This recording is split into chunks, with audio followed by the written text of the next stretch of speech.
Okay बच्चों,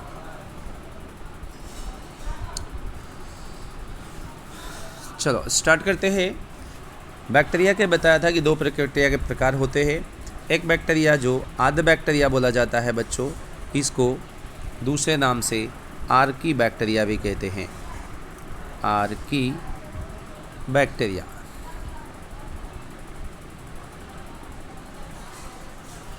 बच्चों ये आर्की बैक्टीरिया है, ये विशिष्ट प्रकार का बैक्टीरिया होते हैं। आर्की बैक्टीरिया, आर्की मतलब होता है बेटा प्रिमिटिव, पहले के बैक्टीरिया। ये अत्यंत एक एक्सट्रीम कंडीशन में उगते हैं जहाँ पर बहुत ही अलग तरह का सब कुछ हो। जैसे देखो, यानी अनफेवरेबल कंडीशन होता है, प्रतिकूल वातावरण में। जैसे देखो बेटा, लवड़ी क्षेत्र वाला बैक्टीरियाज होते हैं, उसको हम देखो लिखा हेलोफिल्स लिखा है ना बेटा, हेलोफिल्स जो लवड़ी जल में पाए जाते हैं। गर्म पानी के झरने वाले थर्मोएसिडोफिल्स। कच्छ क्षेत्र वाले में ये कच्छ क्षेत्र लिखा है ना बेटा, मिथेनोजिन्स बैक्टीरिया मार्सी एरिया में होते हैं जहाँ घास का चारा सब कुछ पाया जाता है। इवन ये बैक्टीरिया पशुओं के आंत में भी पाए जाते हैं, यानी आमाशय में, आंत में नहीं, आमाशय में पाए जाते हैं, जो सेलुलोज का पाचन करते हैं। आर्की बैक्टीरिया तथा अन्य बैक्टीरिया की कोशिका भित्ति किस तरह से एक दूसरे से भिन्न है। इसलिए भिन्न है कि इसकी कोशिका भित्ति में पेप्टिडोग्लाइकेंस नहीं होती है, एक स्पेसिफिक प्रोटीन होता है। यही लक्षण उन्हें प्रतिकूल अवस्था जीवित रहने के लिए उत्तरदायी करता है। मतलब प्रतिकूल अवस्था मतलब अधिक तापमान हो, अधिक एसिडिक मीडियम हो, लवण ज़्यादा हो, ऐसे जगहों पे ये पाए जाते हैं। यही लक्षण उन्हें प्रतिकूल अवस्थाओं में जीवित रखने के लिए उत्तरदायी है।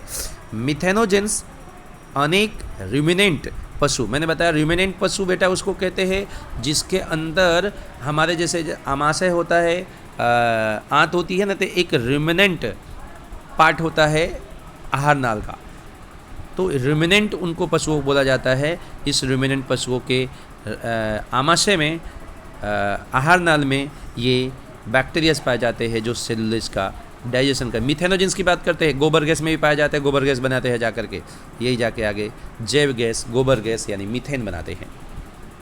दूसरा बेटा इसमें यू बैक्टीरिया होता है।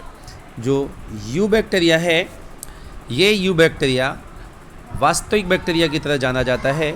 इनमें साइनोबैक्टीरिया होगा, नीलहरित शैवाल भी कहते हैं। ये क्लोरोफिले पाया जाता है जो प्रकाश संश्लेषण की क्रिया करता है। बेटा ये यहाँ पे प्रकाश संश्लेषण का काम करता है। साइनोबैक्टीरिया एक कोश की होगा, क्लोनी यानी कॉलोनीज में पाए जाते हैं अथवा तंतु में भी होता है। ये जो बैक्टीरियाज का उदाहरण देख रहे हो, इसके बैक्टीरियाज के उदाहरण कौन कौन से होते हैं? ये नॉस्टॉक, एनाबिना, ऑसिलेटोरिया, ये जो एग्जाम्पल देख रहे हो नॉस्टॉक का है। नॉस्टॉक में पूरी कोशिकाएं पाई जाती है। इन कोशिकाओं के बीच बीच में आप देख रहे हो ये हेट्रोसिस्ट होता है। ये हेट्रोसिस्ट का काम होता है नाइट्रोजन स्थापन का काम करता है, यानी बेचा यहाँ पर नाइट्रोजन का स्थापन किया जाता है, फिक्सेशन किया जाता है नाइट्रोजन का।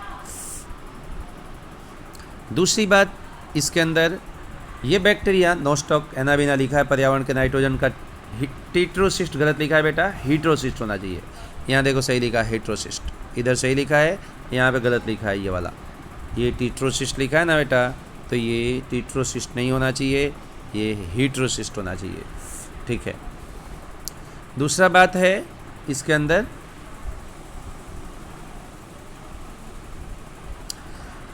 इसमें हाँ, नमक कोशिकाओं द्वारा स्थिर रहता है, नाइट्रोजन स्थापन का कार्य करते हैं। नाइट्रोजन स्थापन किसको बोलते हैं? वातावरण के नाइट्रोजन को नाइट्राइट और नाइट्रेट अमोनिया में बदल देना। पदार्थ को ऑक्सीकरण के मुक्त ऊर्जा करते हैं, तो छोड़ो आपको पता हो गया, नाइट्रोजन की बात हो गई। दूसरे बेटा ये तो स्वयंपोषी बैक्टीरिया हो गए, परपोषी बैक्टीरिया भी प्रकृति में होते हैं, बहुत पाए जाते हैं। ये दूसरे घटकों पर डिपेंड होते हैं, जैसे मनुष्य के जीवन सभी गतिविधियों पर महत्वपूर्ण प्रभाव भी डालते हैं। यानी दूध से दही बनाने वाले बैक्टीरिया लैक्टोबैसिलस होता है। एंटीबायोटिक्स में बहुत सारे बैक्टीरिया होते हैं, स्टेप्टो जाति के। लेग्यूम पादपों की जड़ों में नाइट्रोजन स्थापन करने वाले राइजोबियम बैक्टीरिया होता है। कुछ बैक्टीरिया रोगजनक भी होते हैं जो मनुष्य, फसल, फार्म जैसे निमोनिया है, टीबी है, एक्सेट्रा एक्सेट्रा, ये सब बहुत रोग बनाने वाले हैं ना बेटा, ये सारे के सारे बैक्टीरियाज भी होते हैं। जैसे लिखा है बैक्टीरिया का हैज़ा, टाइफॉइड, टिटनस, साइट्रस, कैंकर जैसी बीमारियां भी होती है। बैक्टीरिया कोशिका यानी प्रजनन कैसे करेंगे बैक्टीरिया? तो बेटा बैक्टीरिया का कोशिका प्रजनन की क्रिया द्वारा जो करते हैं, ये विपरीत परिस्थितियों में ये बैक्टीरिया इसके अंदर अपने अंदर छोटे छोटे ऐसे बीजाणु बना लेते हैं। इनको हम स्पोर्स कहते हैं, बीजाणु कहते हैं।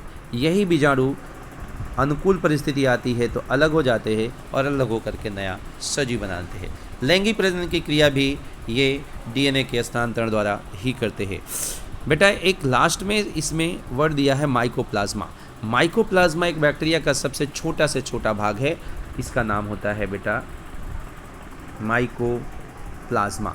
स्मॉलेस्ट सेल्स एक कोशिकी होता है ना, छोटी से छोटी विश्व की कोशिका जो होती है, पूरे अर्थ की पृथ्वी की कोशिका वो होती है माइकोप्लाज्मा। ये ऐसे एक जीवधारी है जिसमें कोशिका भी 3 ही होती है और ये रोग फैलाने का काम करते हैं। तो मोनेरा बेटा आपका ये पूरा हो गया मोनेरा।